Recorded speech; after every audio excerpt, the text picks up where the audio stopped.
Okay, I have to film this, so can I give my friend my phone after I ask? Whatever you want. Okay, thank you.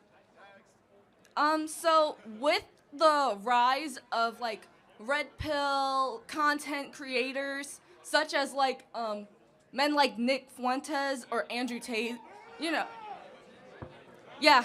Um, well, what is your opinion on Gen Z men idolizing these influencers and influencers like them?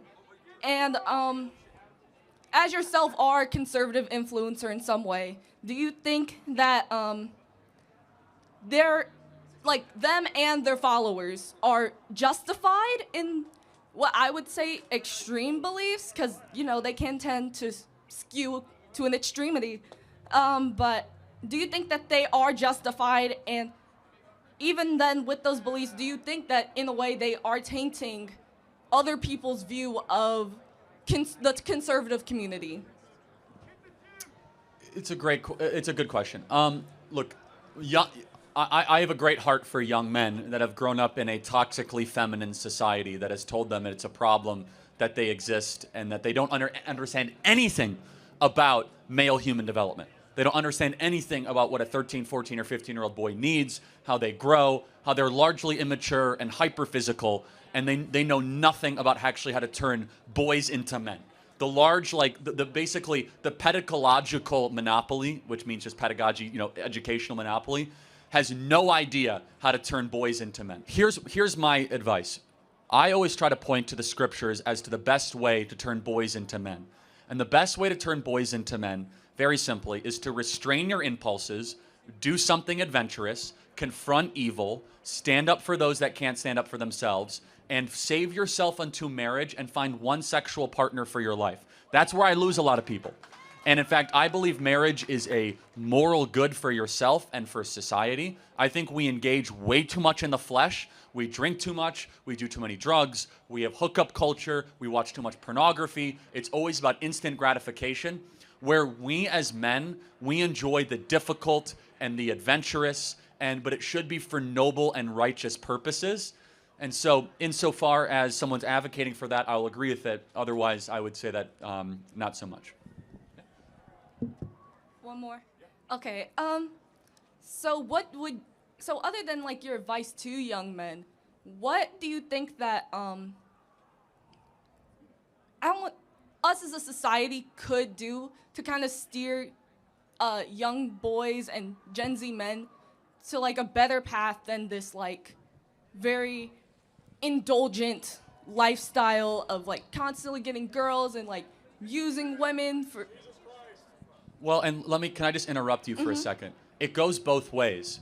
So on the other side, radical feminism tells girls to get as many sexual partners as you can, to go sow your oats. And basically what the feminists have done is like every 19-year-old boy's dream, is that every girl is easy and accessible, and you don't have to work to go get sex. In the way it should be, a boy should have to become a very mature, very sophisticated person to get to the point of sex. So the boy doesn't have to grow up to get what he wants anymore. And so a lot of this is on women who have basically become pseudo OnlyFans models, going around selling themselves for basically for no price whatsoever, because free sex will liberate you. Let me say this as gently as I can. Free sex drives young women insane. The more sexual partners a young woman has in college, the more likely she is to be clinically depressed on antidepressants, because sex for men is totally different than sex for women. Sex for women is emotional attachment, it is relational, it is not transactional, and is not purely physical. For whatever reason, the way men were designed and wired, they could have sex with 9 people over 2 weeks and just like, okay, whatever. Like, it's not that big of a deal. It's completely different for young women. And so we have told young women through this hyper-feminist model, go act like men, and a lot of people end up severely depressed. The final thing I'll say is this, is that education is incredibly feminine in its approach and also in its staffing. 75% of teachers before 8th grade are women. Nothing against women teachers, but this is a truism of life. Young men don't like taking orders from women. I'm sorry, it's just a fact of life. Young men need strong men to say, stop it, stop it, be better. And they will sit down and shut up when a man tells them. And so, and especially one that has their act together. So all that to say, we need more strong biblical men that have their act together to actually get involved in young men's lives. And women, for the love of everything holy and good, stop giving your body away to every man that wants it and save yourself for marriage. You are the supply of the problem. So it's both sides. If women were far more careful and pious with their sexual choices, men would follow. If all of a sudden the supply side of this equation would be like, actually, sorry, you have to date me seriously and get married to have sex with me. All of a sudden, men would be like, well, I better get my act together. I better get a job. Men will react to the signal of sex quicker than women will. Because young men, especially 19, 20 years old, that's all they think about all day. Sports and sex is what they think about all day long. And for young women, they're like, what do you mean? Like, there's no way. Like, no, honestly, this is a hilarious, true study. Harvard University put 20 men in a room alone, no phones, no TV, no newspapers. They stared at a wall. They put 20 women in a room. They asked the men, what did you think about? I think about sports and sex the entire time. Okay.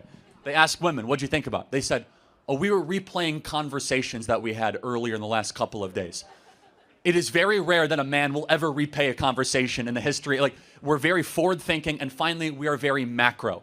Men are macro thinkers, women are micro thinkers. That is why if you sit down with somebody on campus, that is a woman, she's probably talking about the grades in her class, her relationships, her friends, or things that people said to her. You sit down to a man on campus, he's talking about his crypto wallet, whether or not his DraftKings account is in the surplus or in a deficit, and whether or not, Donald Trump is going to take Greenland. The most macro thing imaginable. We are wired differently, and it's time for our educational system to reflect that. Thank you so much. Also, can I get a hat? Yes, you can. Thank you. Yes, next question.